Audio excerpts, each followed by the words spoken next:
The blood on her skirts had long since dried to a rust-colored stain by the time Beatrice Whitmore stumbled into the trading post on the outskirts of Wichita, Kansas, her swollen belly pressing against the worn fabric of her widow's dress. She had walked for 3 days, straight through the unforgiving prairie heat of August 1876, surviving on creek water and the last strips of jerky she'd managed to grab before her late husband's creditors descended on their homestead like vultures. The baby kicked hard against her ribs as she gripped the rough wooden counter, black spots dancing at the edges of her vision. "Please," she whispered to the grizzled shopkeeper who eyed her with suspicious concern. "I need directions to Jacob Irons's place. I was told he might have work." The old man's eyebrows shot up so fast they nearly disappeared into his receding hairline. "Lady, Jacob Irons don't take to visitors. He lives up in the Flint Hills, miles from anywhere, and he sure as hell doesn't employ women in your condition. You'd be better off finding a church or a charitable society in town." Beatrice's fingers tightened on the counter until her knuckles went white. She'd already tried the churches. She'd tried the charitable societies. Every door in Wichita had closed when they learned she was carrying Thomas Whitmore's child. Her husband had owed money to half the businesses in town before that poker game went wrong and someone put a bullet in his chest. The other half had simply heard she was destitute and wanted nothing to do with another mouth to feed. "Just give me directions," she said, forcing steel into her voice despite the way her legs trembled. "Please." The shopkeeper sighed and scratched his weathered cheek. "You're a stubborn one, I'll give you that. Head north out of town on the Cottonwood Creek Trail. Follow it about 15 miles until you see a lightning-struck oak. Take the western fork and climb into the hills. His cabin's near the highest peak, overlooking the valley. But don't say I didn't warn you when he sends you packing." Beatrice thanked him and used her last 2 pennies to buy a canteen of water. She'd heard about Jacob Irons from a woman at the boarding house before she'd been evicted. Supposedly, he was a mountain man who came down from the hills twice a year to trade furs and buy supplies. He was known for being fierce, self-sufficient, and wanting absolutely nothing to do with civilized society. The woman had mentioned offhand that he sometimes hired men to help with his traplines during winter, though none ever lasted long in the harsh conditions. It was a thin thread of hope, but it was all Beatrice had left. She set out the next morning before dawn, conserving her strength by walking slowly and resting often in whatever shade she could find. The August sun beat down mercilessly on the Kansas prairie, turning the air thick and shimmering. Her feet, already blistered from days of walking, screamed with each step, but she pushed forward because the alternative was lying down and giving up, and Thomas might have been a fool with cards and whiskey, but he'd loved the baby growing inside her. She owed it to both of them to survive. The lightning-struck oak appeared on the second day of walking, its blackened trunk split down the middle like a warning. Beatrice took the western fork and began the arduous climb into the Flint Hills. The terrain grew rougher, the grass giving way to rocky outcroppings and scattered stands of timber. Her water ran out that evening, and she spent a desperate hour searching for a stream before finding a thin trickle running between moss-covered stones. By the 3rd day, she was barely conscious. The baby had stopped kicking as much, and she knew that was a bad sign. Her dress clung to her body with sweat and dust, and her vision kept blurring at the edges. She crested yet another hill, her breath coming in ragged gasps, and that's when she saw it. A solid log cabin stood in a clearing, smoke rising from its stone chimney despite the summer heat. Corrals held several horses, and she could see neat rows of stretched pelts drying on wooden frames. A massive vegetable garden sprawled to one side, and a creek ran clear and cold behind the property. It was a picture of rugged self-sufficiency, isolated but thriving. Beatrice made it halfway across the clearing before her legs finally gave out. She came to consciousness slowly, aware first of softness beneath her and coolness against her forehead. Her eyes fluttered open to reveal rough-hewn wooden beams overhead and the dancing shadows of firelight.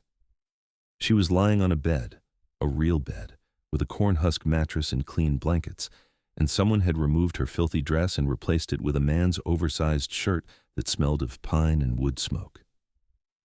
"Easy now," a deep voice rumbled from somewhere to her left. "You've been out for near about 6 hours. Baby's still moving, I checked." Beatrice turned her head and felt her breath catch.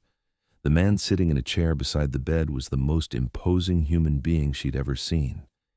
He had to be well over 6 feet tall, even seated, with shoulders so broad they seemed to fill the entire space. His arms, crossed over his massive chest, rippled with muscle visible even through his rolled-up sleeves. Long, dark hair fell past his shoulders, tied back with a leather cord, and his face was all hard angles and sharp planes, weathered by sun and wind. A thick beard covered his jaw, and his eyes, pale blue like winter ice, studied her with an intensity that made her heart race. This had to be Jacob Irons. "I'm sorry," Beatrice managed, her voice hoarse. "I didn't mean to collapse on your property. I was coming to ask about work." One of those dark eyebrows rose skeptically. "Work? You're about 7 months along if I'm any judge, and you look like you haven't had a decent meal in weeks. What kind of work exactly did you think you'd be doing?" Heat flooded Beatrice's cheeks, but she forced herself to meet his gaze. "Anything. Cooking, cleaning, mending. I can read and write and do figures. I can tend a garden. I'm stronger than I look, or at least I was before."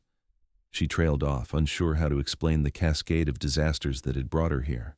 Jacob Irons stood, and the sheer size of him made Beatrice's eyes widen.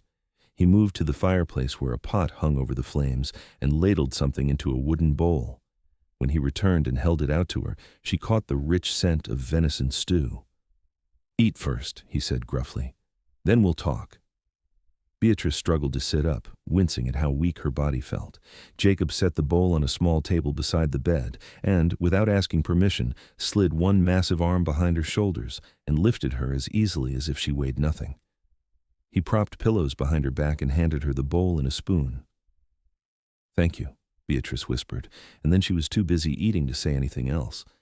She'd intended to eat slowly, to show some kind of manners, but hunger took over and she found herself shoveling the rich, hearty stew into her mouth as fast as she could swallow.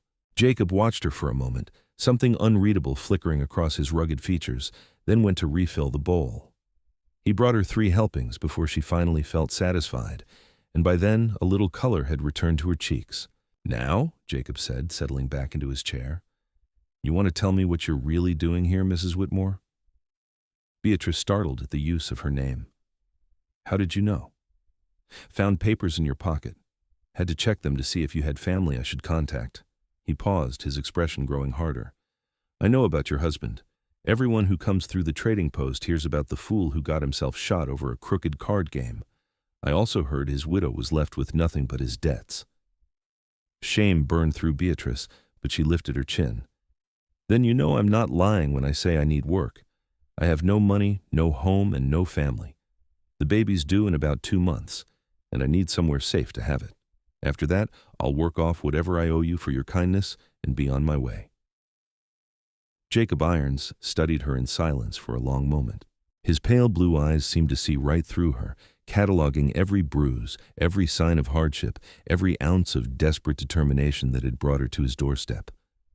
Finally, he let out a long breath that might have been a sigh. "I live alone for a reason, Mrs. Whitmore. I don't like people, don't trust them much, and sure as hell don't need the complications that come with them." He held up a hand when she opened her mouth to protest. "But I also don't send pregnant women back out into the wilderness to die. You can stay until the baby comes and you're strong enough to travel. You'll help around the house as you're able, and I'll provide food and shelter. Come late October, I'll take you back to Wichita and stake you enough money to get a fresh start somewhere else. That's the deal. Take it or leave it." Relief flooded through Beatrice so intensely that tears sprang to her eyes. "I'll take it. Thank you, Mr. Irons. You won't regret this." "I already do," he muttered, but there was something in his voice that didn't quite match the harsh words. "And it's Jacob. If you're going to be underfoot for the next 3 months, we might as well skip the formalities." "Then you should call me Beatrice," she replied, managing a weak smile.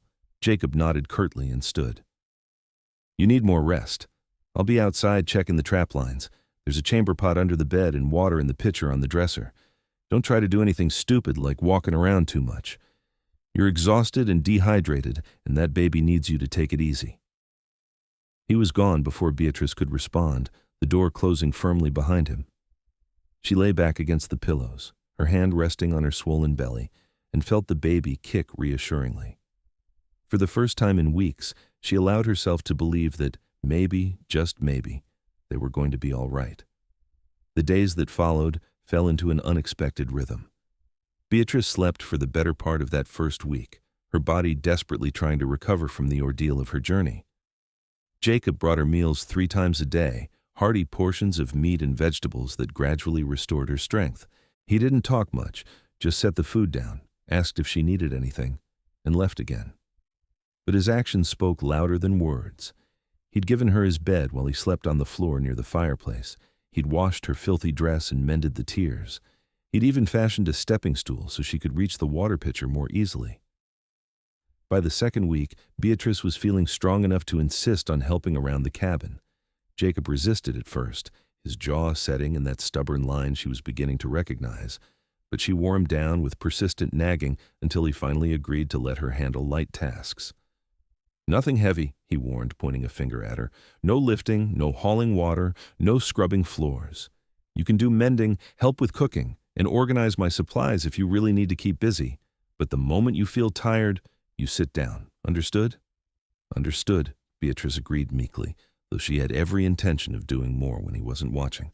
She quickly learned that Jacob Irons was a man of rigid routine and impressive competence. He rose before dawn to check his trap lines and tend his horses.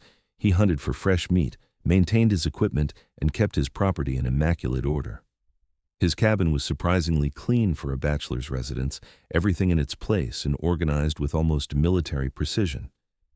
He spoke little, but when he did, his words were measured and thoughtful. He had a dry sense of humor that occasionally surprised her, and she found herself listening for the rare moments when his stern expression would soften into something that might almost be a smile. For her part, Beatrice threw herself into making herself useful. She sorted through his chaotic collection of dried herbs and organized them properly, labeling each with careful handwriting. She mended every piece of clothing she could find that needed repair, her neat stitches far superior to his rough attempts. She experimented with his limited pantry supplies and managed to create meals that were more interesting than his usual plain fare. And she talked, filling the cabin's silence with stories of her childhood in Missouri, her disastrous marriage to Thomas, and her dreams for the baby's future. Jacob never contributed much to these one-sided conversations, but Beatrice noticed that he listened. His eyes would flick to her when she said something particularly interesting, and occasionally he'd grunt in what might be agreement or acknowledgement. It wasn't much, but it was better than the cold silence she'd initially feared. One evening in early September, as Beatrice was washing dishes after supper, she felt an odd pulling sensation in her lower back. She paused, hands stilling in the warm water, waiting to see if it would pass. When nothing else happened, she shrugged it off and continued cleaning. "You all right?" Jacob's deep voice came from the table where he was oiling a saddle. Fine," Beatrice assured him. "Just the usual aches and pains." But over the next few days, the sensation returned with increasing frequency. Her belly sat lower now, the baby's movements shifting from kicks to rolling pressure. She didn't mention it to Jacob, not wanting to worry him, but she caught him watching her with those sharp eyes more often than usual. A week later, he came back from checking his traps carrying something wrapped in burlap. He set it on the table and unwrapped it to reveal smooth pieces of wood, carefully cut and sanded. "What's that?" Beatrice asked, looking up from the shirt she was mending. "Cradle," Jacob said shortly. "Figured the baby will need somewhere to sleep." Beatrice's throat tightened with unexpected emotion. "You made a cradle?" "Still needs to be assembled," he said, not meeting her eyes. "I'll work on it tomorrow." She watched as he quickly rewrapped the pieces and carried them to the corner of the cabin. Something warm and unfamiliar bloomed in her chest. Thomas had never prepared anything for the baby. He'd barely acknowledged the pregnancy, too caught up in his schemes and gambling to think about the reality of impending fatherhood. But here was this gruff mountain man who claimed to want nothing to do with people, spending his time crafting a cradle for a child that wasn't his. "Thank you, Jacob," she said softly. "That's the kindest thing anyone has done for me in a very long time." His shoulders tensed at her words, and he remained turned away from her. "It's just practical. Baby needs a bed." Then he grabbed his coat and headed outside, letting the door close a bit too firmly behind him. Beatrice smiled to herself and returned to her mending. Jacob Irons might be determined to maintain his gruff exterior, but she was beginning to see the kind heart he tried so hard to hide. The cradle took shape over the following weeks. and Beatrice found herself watching Jacob work on it during the evenings. His large hands, scarred and calloused from years of hard living, handled the woodworking tools with surprising delicacy. He carved simple patterns into the headboard, nothing fancy but clearly done with care. He tested every joint multiple times to ensure it was solid and safe. When he finally pronounced it finished, he positioned it near the fireplace where it would stay warm and lined it with soft furs. "It's beautiful," Beatrice said, running her hand over the smooth wood. "You have real skill." Jacob shrugged, clearly uncomfortable with the praise. "My pa was a carpenter before he headed west, taught me some before he died." It was the first personal thing he'd shared about his past, and Beatrice treasured it. "What brought you out here to the hills?" He was quiet for so long, she thought he wouldn't answer.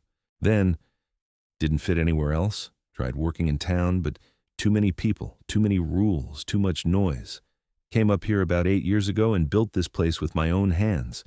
It suits me." "Doesn't it get lonely?" "Lonely's better than the alternative," he said, a hard edge creeping into his voice. "People always want something. They lie, they cheat, they take what isn't theirs. Out here, it's just me and the land.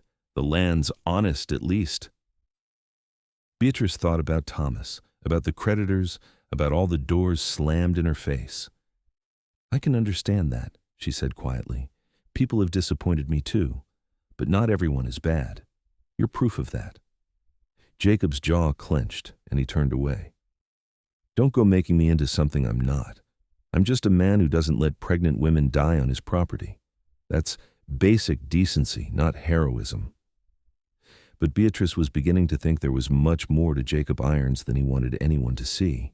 As September turned into October, the Kansas nights grew cooler, and the leaves on the scattered trees began to change color. Beatrice's belly had grown even larger, and she moved with increasing difficulty. The baby seemed to run out of room, its movements becoming constant squirming rather than sharp kicks.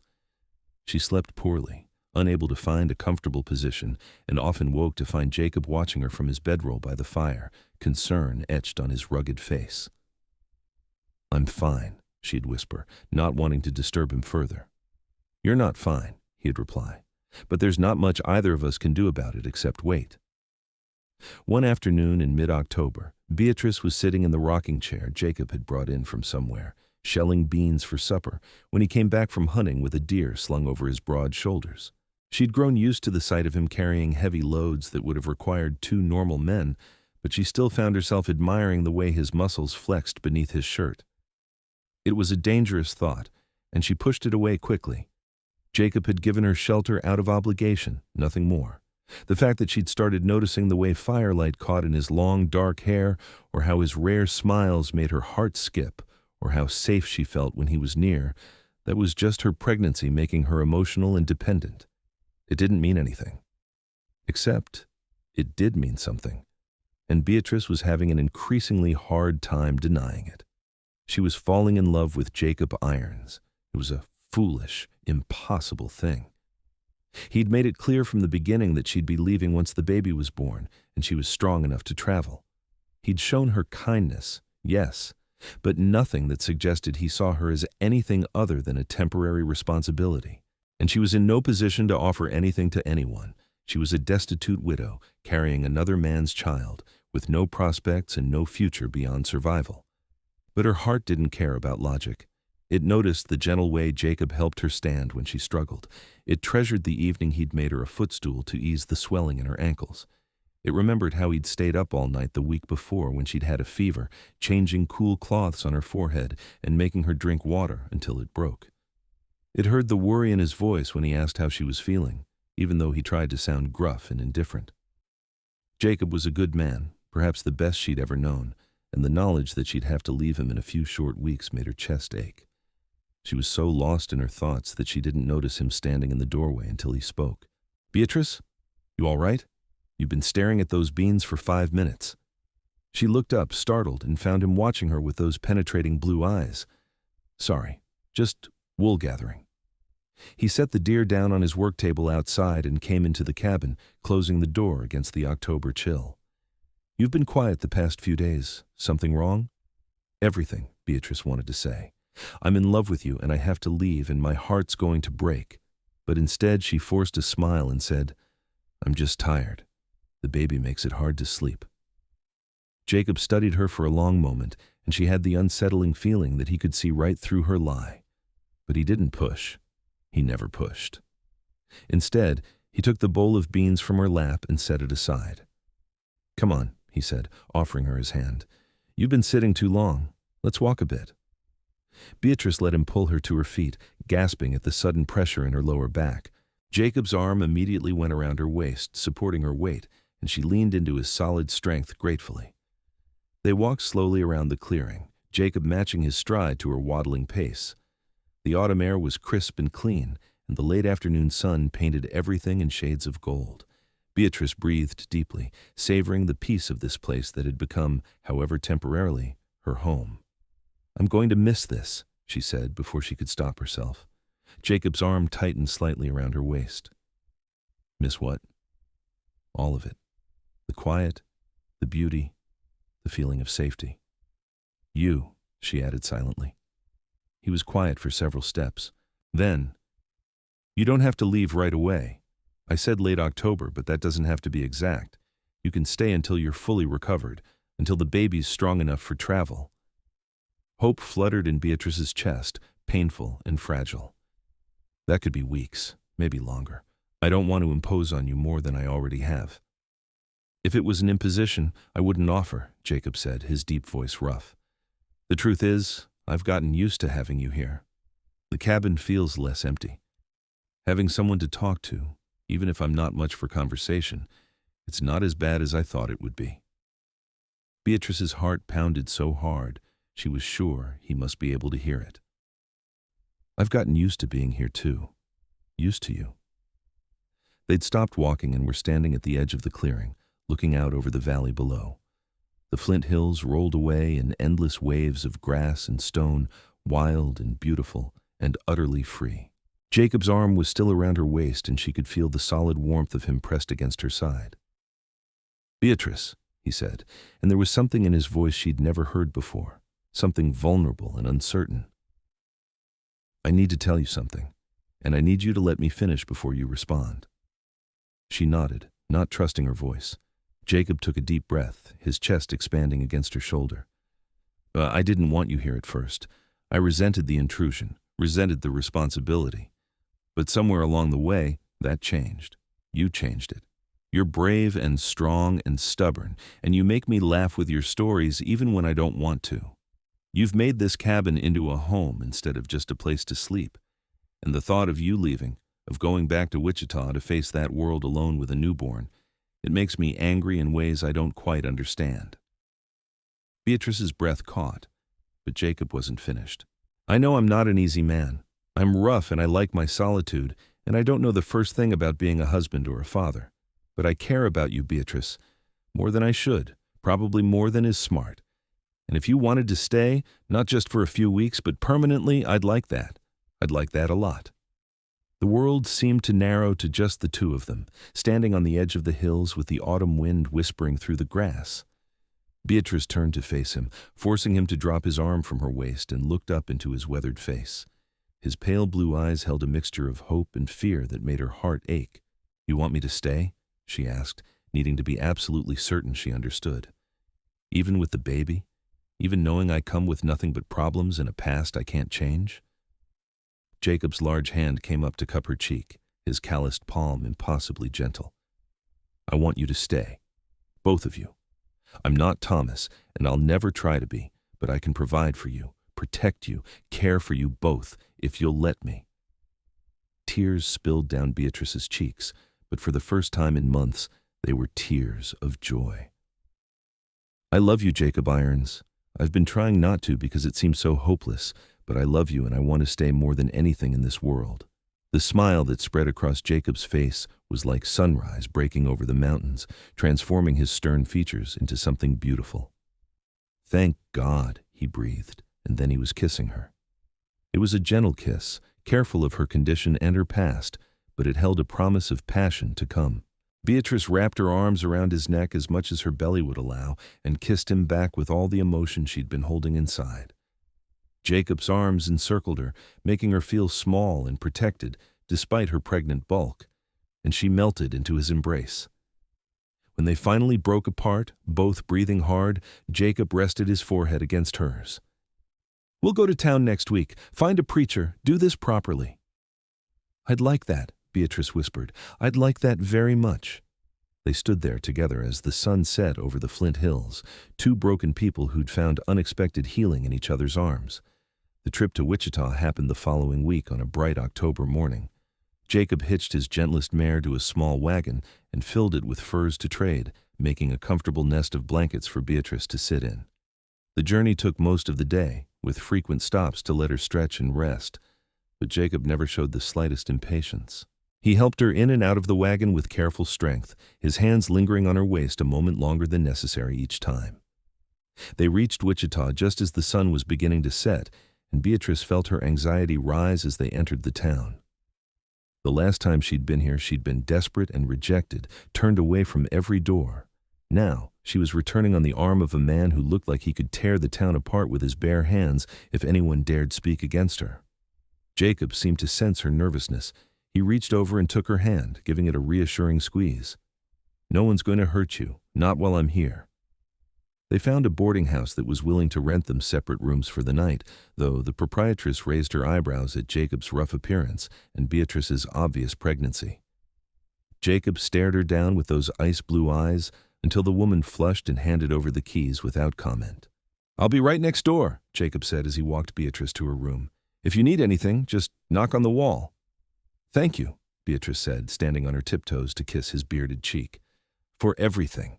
His arm wrapped around her waist, pulling her close for a proper kiss that left her breathless. "Get some rest. Tomorrow we start our new life together." Beatrice slept better that night than she had in weeks, knowing Jacob was just on the other side of the wall. They found the preacher the next morning, a kind-faced man named Reverend Harrison, who ran the Methodist church. He listened to their story with gentle attention, and when Beatrice mentioned nervously that she was a widow and pregnant with her late husband's child, he simply nodded. "God's grace covers all circumstances," he said warmly. "If you two wish to marry and start a life together, I'm happy to perform the ceremony. When would you like to do this?" "Today," Jacob said firmly. "Right now, if possible." The Reverend smiled. "I can do that. Let me get my wife to serve as a witness." The ceremony was simple and quick, performed in the small church with autumn sunlight streaming through the windows. Beatrice wore her cleanest dress, the one Jacob had mended, and Jacob had trimmed his beard and tied his long hair back neatly. When the Reverend asked if Jacob would take Beatrice as his lawfully wedded wife, to have and to hold from this day forward, his deep voice rang out strong and certain. "I will." And when it was Beatrice's turn, she looked up into those pale blue eyes and said the same words with all her heart. "I will."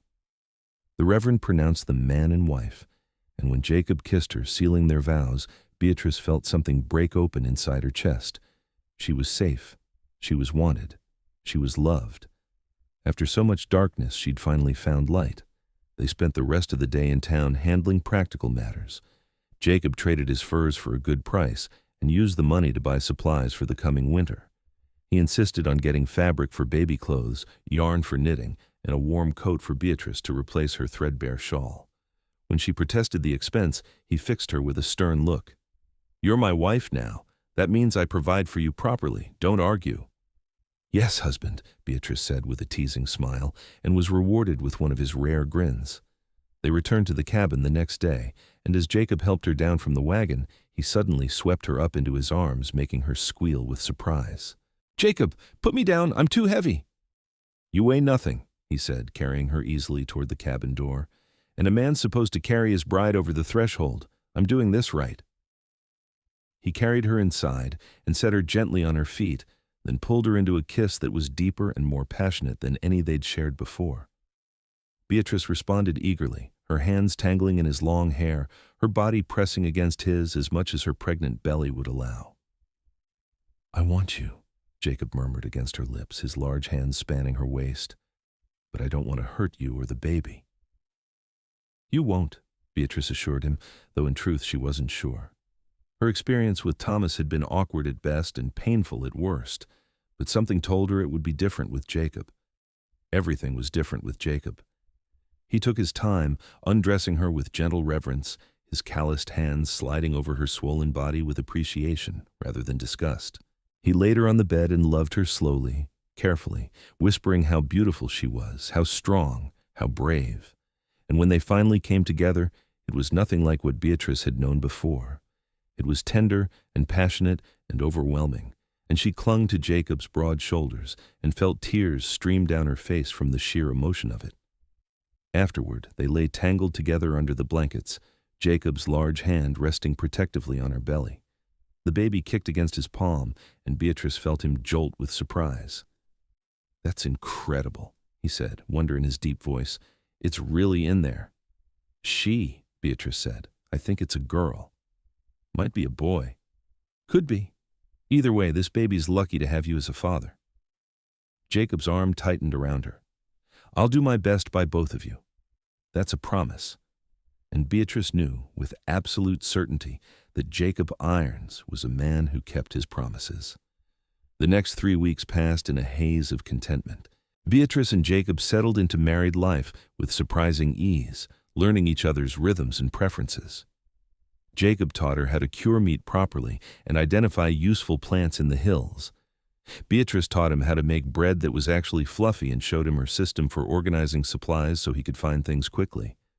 They talked more than they had before, sharing stories of their pasts and dreams for their future. And at night, they came together in passion and tenderness, learning to please each other in ways that left them both breathless. The baby dropped lower in Beatrice's belly, a sure sign that birth was approaching. Jacob watched her like a hawk, insisting she rest frequently and refusing to let her do any heavy work. He'd ridden back to town the week before to fetch a midwife, offering her a substantial sum to come stay at the cabin when the time arrived.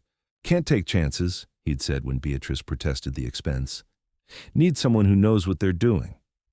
The midwife, a capable woman named Mrs. Chen who delivered hundreds of babies in her long career, arrived on November 10th. She examined Beatrice thoroughly and pronounced both mother and baby healthy and ready. "Could be any day now," she said. "First babies sometimes take their time, but this one's positioned well. When the pains start coming regular, you let me know." The pains started the very next morning. Beatrice was kneading bread when the first contraction hit, stealing her breath and making her grip the table. Jacob was at her side instantly, his face going pale beneath his tan. "Is it time?" "I think so," Beatrice managed, breathing through the pain. But Mrs. Chen said it could take a while with first babies. It took 17 hours. Beatrice had known childbirth was painful, but nothing could have prepared her for the reality. The contractions came in waves, building and cresting and crashing until she thought she might break apart. She walked, she squatted, she tried every position Mrs. Chen suggested, but nothing seemed to help.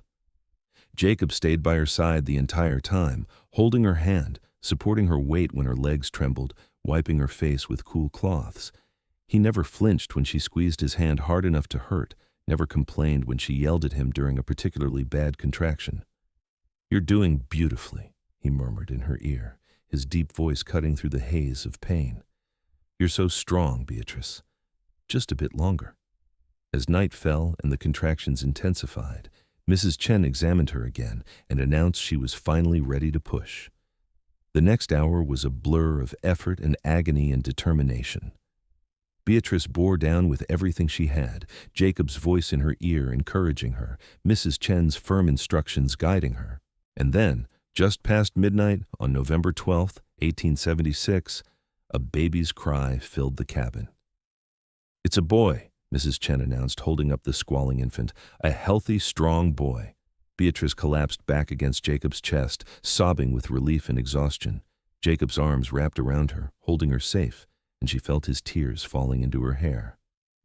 Mrs. Chen cleaned the baby and wrapped him in soft blankets, then placed him in Beatrice's arms.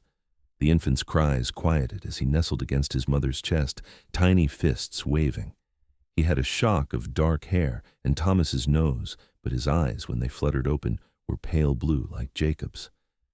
"He's perfect," Beatrice whispered, touching one tiny hand with her finger. The baby's fist closed around it immediately, gripping with surprising strength. Jacob leaned over her shoulder, staring down at the infant with an expression of awe. "He really is," he said roughly. "What should we name him?" Beatrice had thought about this during the long pregnancy. Thomas had been his father by blood, but Jacob would be his father in every way that mattered. "Benjamin," she said, "Benjamin Thomas Irons. So he knows where he came from, but also where he belongs." Jacob pressed a kiss to her temple. "Benjamin Irons. I like that. Welcome to the world, son." The baby made a small sound that might have been agreement, and both Beatrice and Jacob laughed through their tears. Mrs. Chen stayed for another week, making sure both mother and baby were healthy and teaching Beatrice the basics of infant care. Benjamin proved to be a good baby, sleeping in long stretches and nursing eagerly when he woke. Jacob was hopelessly devoted from the first moment, spending hours just watching the infant sleep in his cradle. He'd carved a set of small wooden toys before Benjamin was born, and now he arranged them carefully within the baby's line of sight. "He can't even see them properly yet," Beatrice teased from the bed where she was recovering. "He will soon enough," Jacob replied stubbornly. "I want them ready." When Mrs. Chen finally departed, satisfied that her patients were thriving, Jacob rode with her part way to ensure she reached town safely. He returned with more supplies and a letter from the bank confirming that he'd opened an account in Benjamin's name, putting aside money for the boy's future. "You didn't have to do that," Beatrice said when he showed her the papers. "I wanted to," Jacob replied firmly. "He's my son in every way that matters. I'm going to make sure he has opportunities, a chance at education if he wants it, something to build on when he's grown." Beatrice pulled him down for a kiss, marveling at how lucky she was to have found this incredible man. The winter months passed in a blur of feedings and diaper changes and sleepless nights. The Kansas weather turned harsh, with bitter winds and occasional snow, but the cabin stayed warm and cozy. Jacob kept the fire burning constantly and made sure they always had plenty of food and water. He took over many of the household chores so Beatrice could rest and recover from the birth, handling laundry and cooking with his usual quiet competence. Benjamin grew rapidly, his small face filling out and his eyes beginning to track movement. He started smiling at around 6 weeks, and the first time he smiled at Jacob, the big mountain man actually teared up. "He knows me," Jacob said in wonder, holding the baby carefully against his massive chest. "He knows I'm his pa." "Of course he does," Beatrice said softly, watching her husband cradle their son with such gentle care. "You've been his father since the moment you said you would be." As winter gave way to early spring of 1877, life settled into a comfortable routine. Benjamin slept through the night more often, giving his parents a chance to reconnect physically as Beatrice healed from childbirth. Their lovemaking was even more passionate than before, born of deeper love and trust and the knowledge that they'd survived challenges together. Jacob began teaching Beatrice more about the land, showing her his favorite spots in the hills, teaching her to shoot properly so she could defend herself and the baby if needed. Beatrice proved to be a natural shot, her hands steady and her aim true. Jacob watched her hit targets with an expression of proud satisfaction. "You're full of surprises, Mrs. Irons," he said, pulling her into his arms. "I had a good teacher, Mr. Irons," she replied, tilting her face up for a kiss. They made love that afternoon on a blanket under the Kansas sky, with Benjamin napping peacefully in a basket nearby, and the spring grass waving around them. It was wild and passionate and perfect, and Beatrice thought her heart might burst from sheer happiness. One evening in late April, as they sat on the porch watching the sunset while Benjamin nursed, Jacob cleared his throat in that way he had when something was on his mind. "I've been thinking," he said slowly. "This place is good for us, but it might get lonely for Benjamin as he grows up.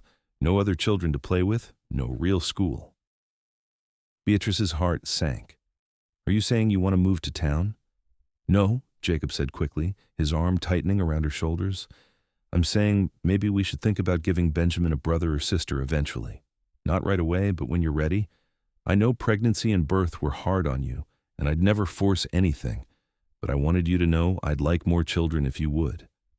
Relief and joy flooded through Beatrice. "I'd like that too," she said warmly.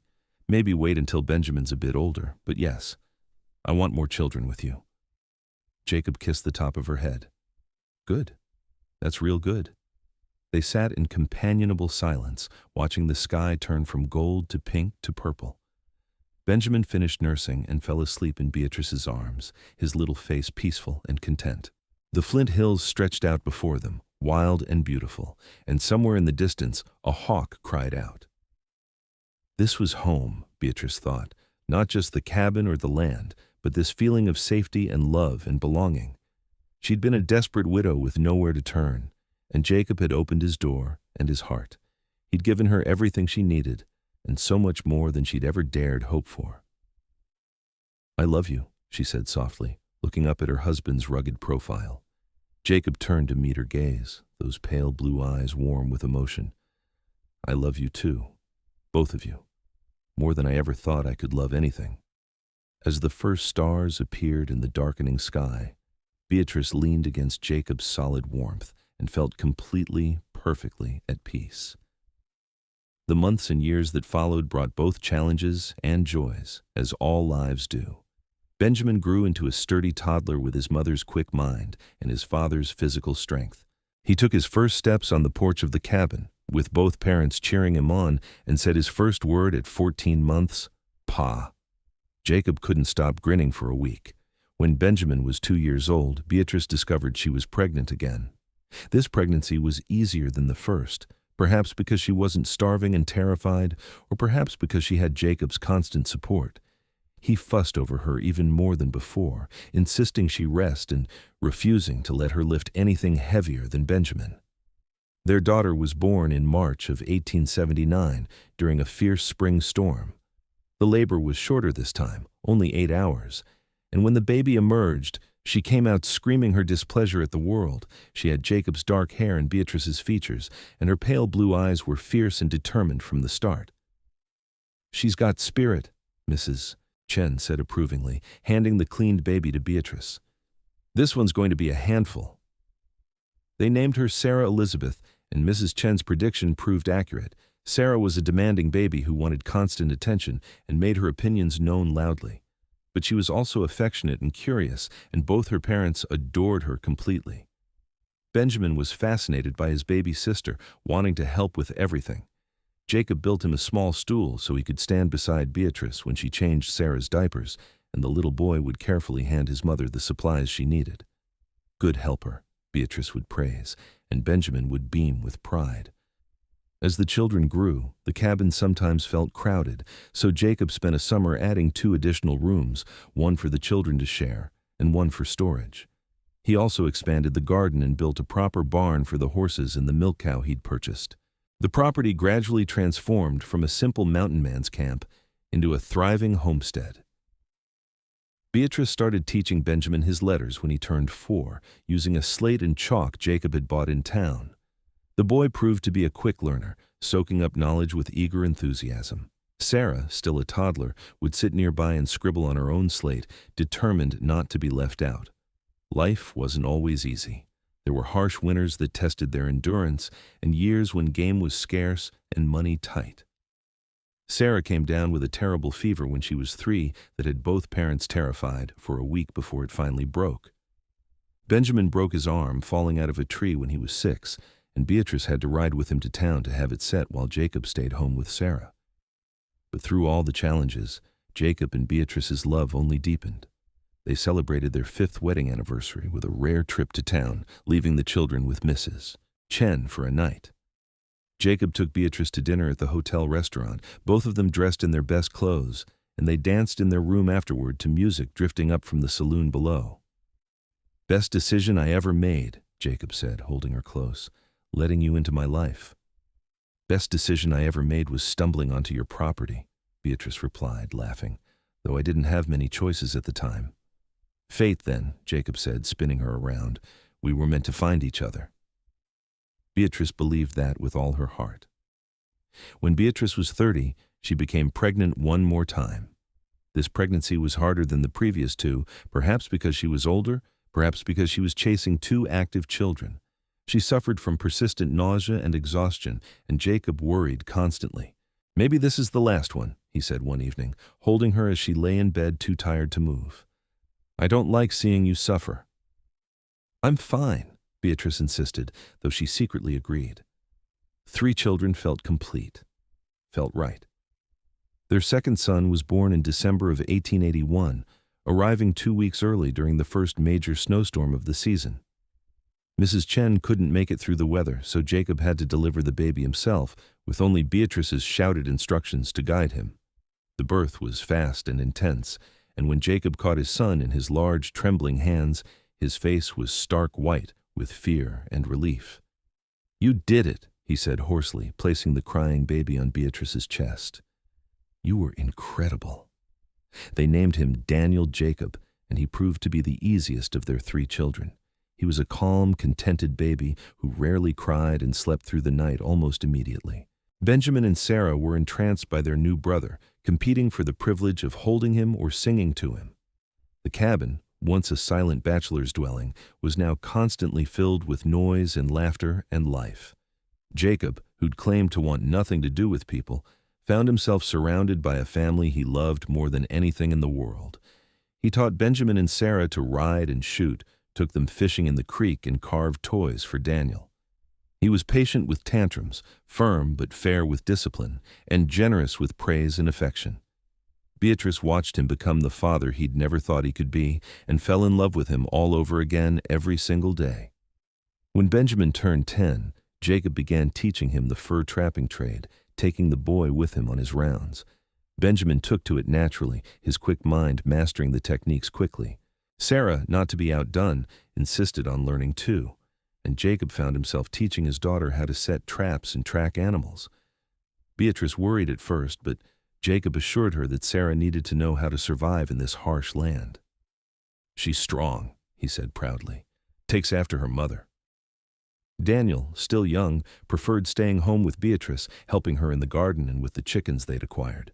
He had a gentle nature and a gift with animals, and Beatrice suspected he'd become a rancher or veterinarian when he grew up.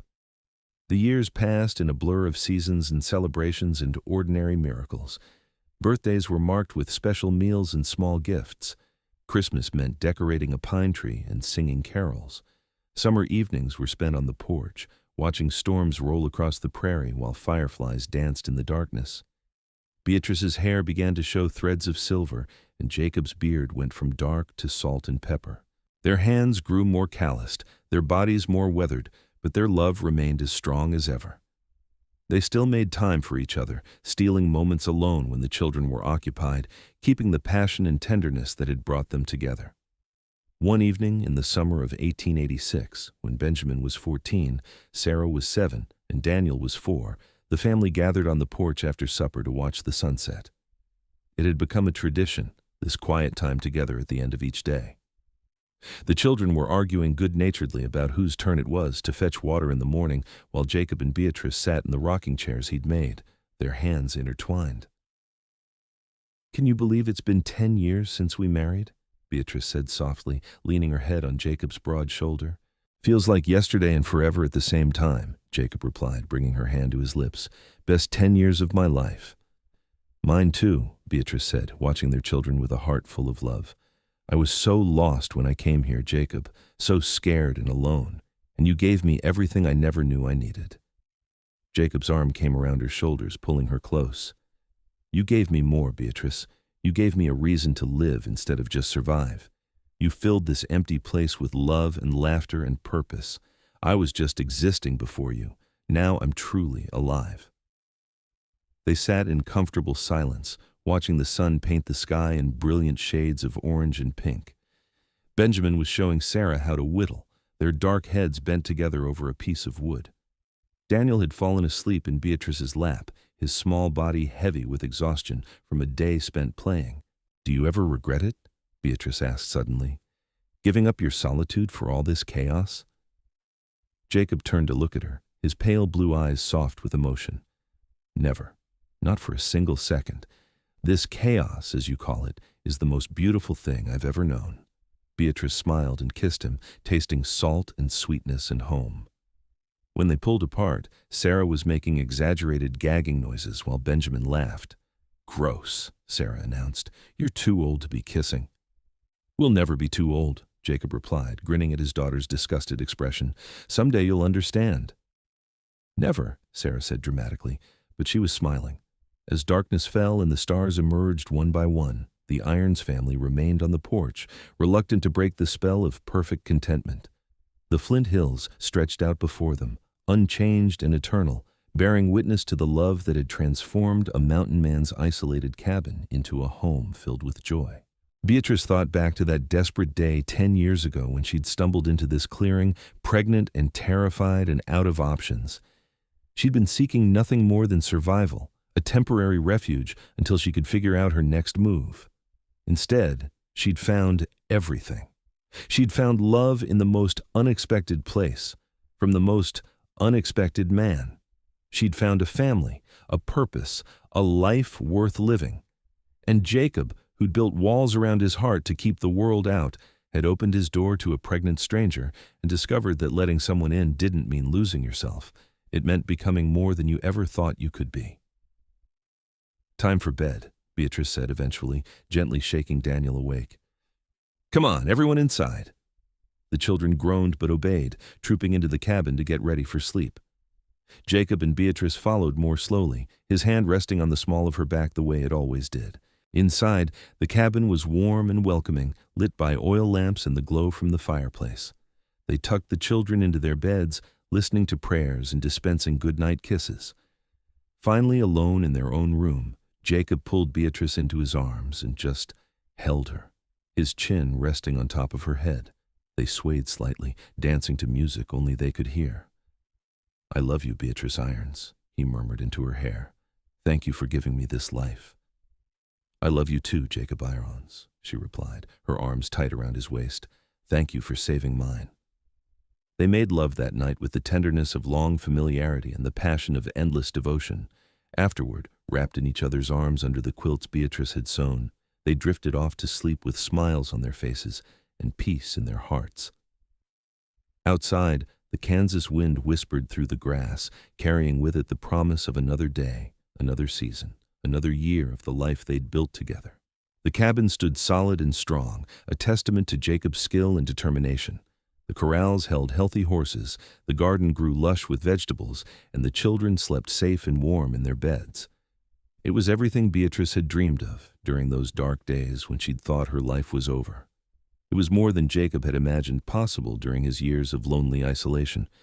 Together, they'd created something beautiful from desperation and kindness, something that would last far beyond their own lifetimes. Their children would grow up and have families of their own. Benjamin would eventually take over the trapping business, expanding it into a successful trading operation. Sarah would become a teacher, bringing education to the scattered homesteads in the region. Daniel would indeed become a rancher, building a successful cattle operation in the valley below the cabin. But that was all in the future, stories yet to be written. For now, on this perfect summer night in 1886, the Irons family was together and happy and complete. A pregnant widow who'd had nowhere left to turn had found a mountain man willing to open his door and his heart wide. And in doing so, they'd both found their way home to a love that would last forever. The end.